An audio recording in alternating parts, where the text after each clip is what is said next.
Some years ago on this program, we featured a guy named Perricone, Dr. Perricone, and he emphasized inflammation. And none of us were thinking too much about inflammation, but he was saying that this was really a serious health hazard. Well, now inflammation has risen to be public enemy number one when it comes to your health. The more doctors learn about it, the more they realize just how destructive it is. But there's good news. You can reduce the inflammation inside your body by controlling what you eat. Here's our health reporter, Laurie Johnson, with the lowdown on inflammation.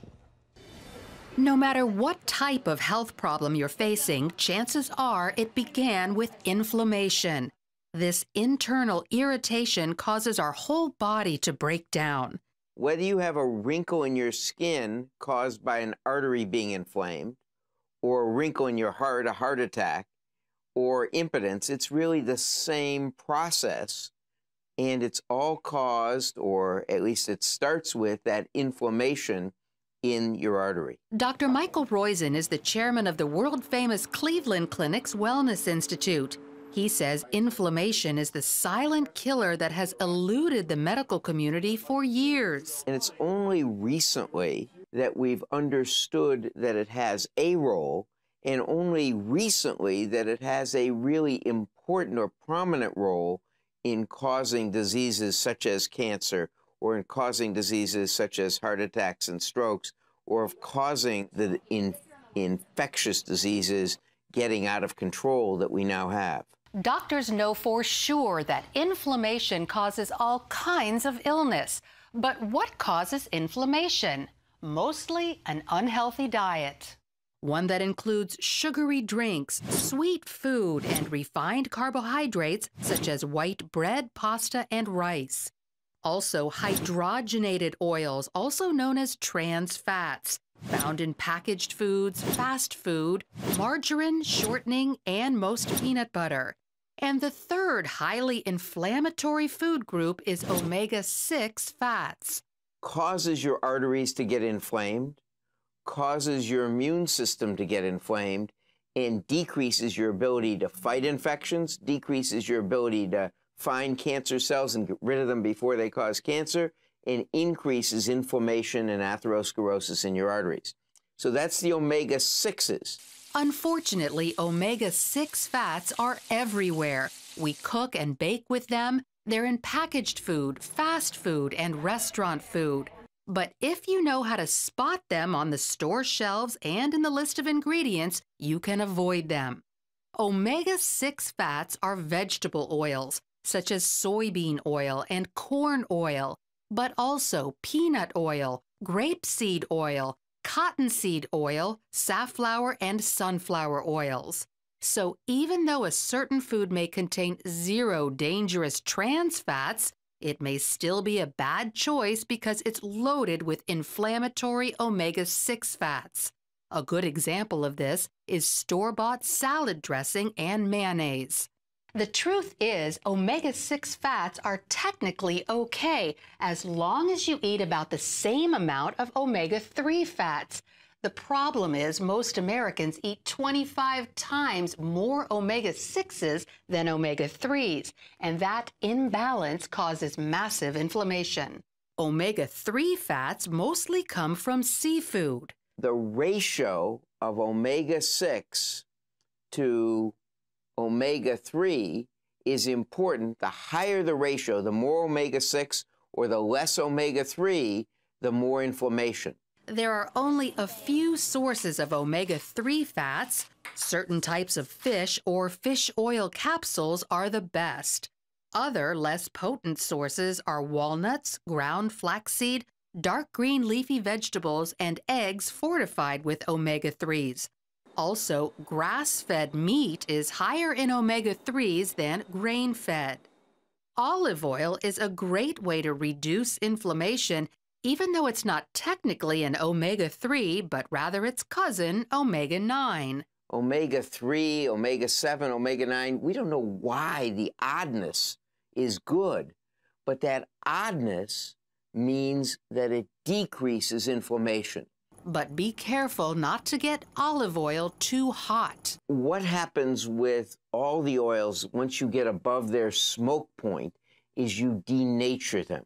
That is, you change their character. So instead of having omega-9, they become a different oil, and in fact, they have a different structure that may not be healthy, and in the case of olive oil, we don't believe is healthy. So that's why you don't want to go over the smoke point of any of the oils. So for optimal health, eat an anti-inflammatory diet, one that's low in sugar and other carbohydrates, trans fats, and omega-6 fats, but high in the odd-numbered fats like omega-3 found in fish, omega-7 found in macadamia nuts, and omega-9, which is in olive oil. Wow. What a report. Laurie's here with us.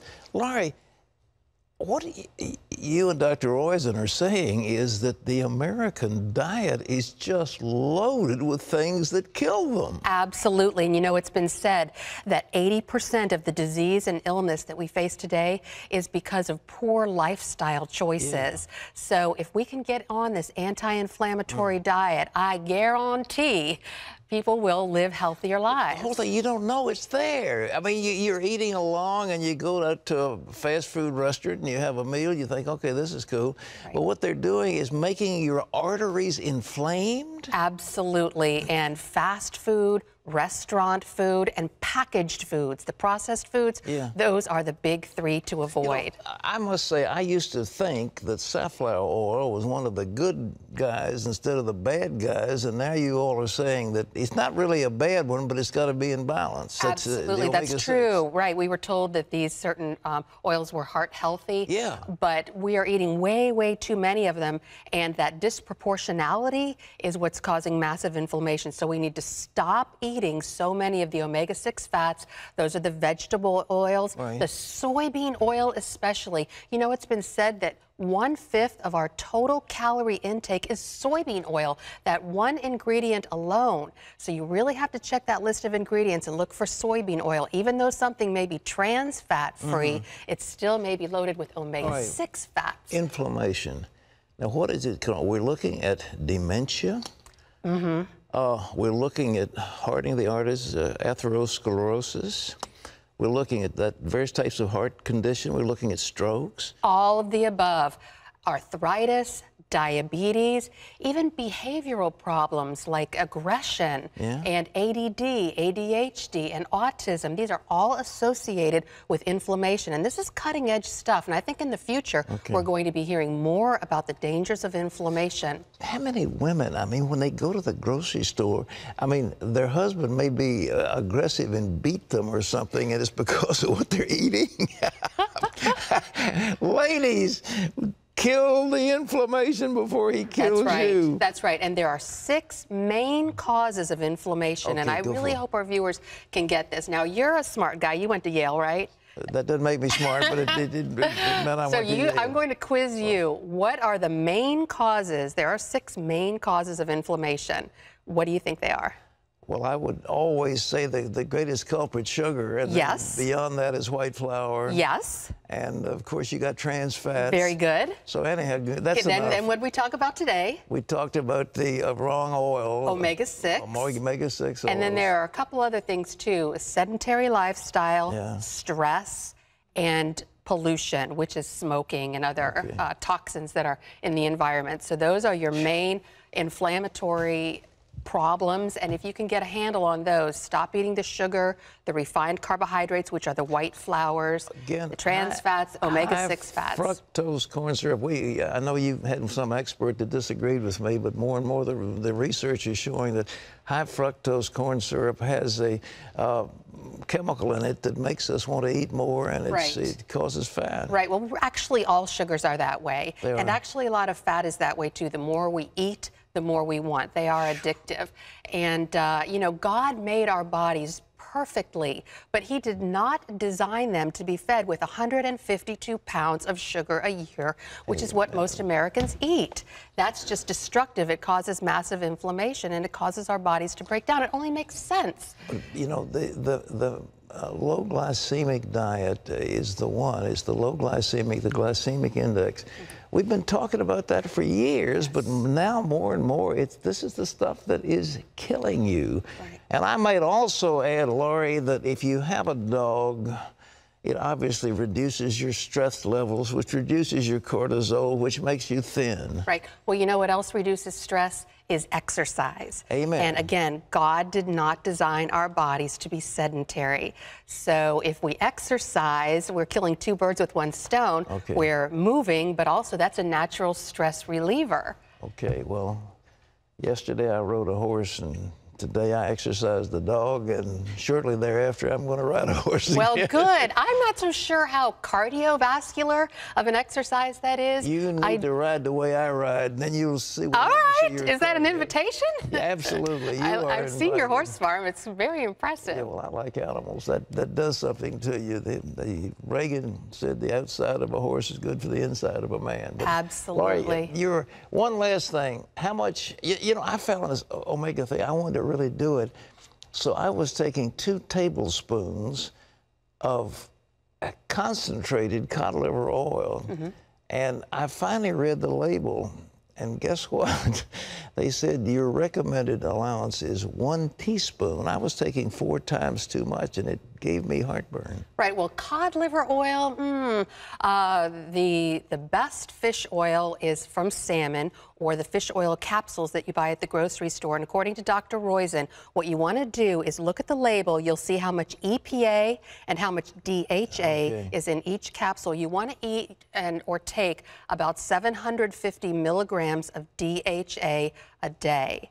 And so that usually works out to about 3 or 4 of those big fish oil capsules. I was taking 3,000 or 4,000 a day, and I think it has a tendency to make you have a little heartburn. But anyway, all right, ladies and gentlemen, you've heard it here. Do what Laurie says. Do what Dr. Roizen said. Live long, live healthy, and we'll go out at 100 together. All right. All right.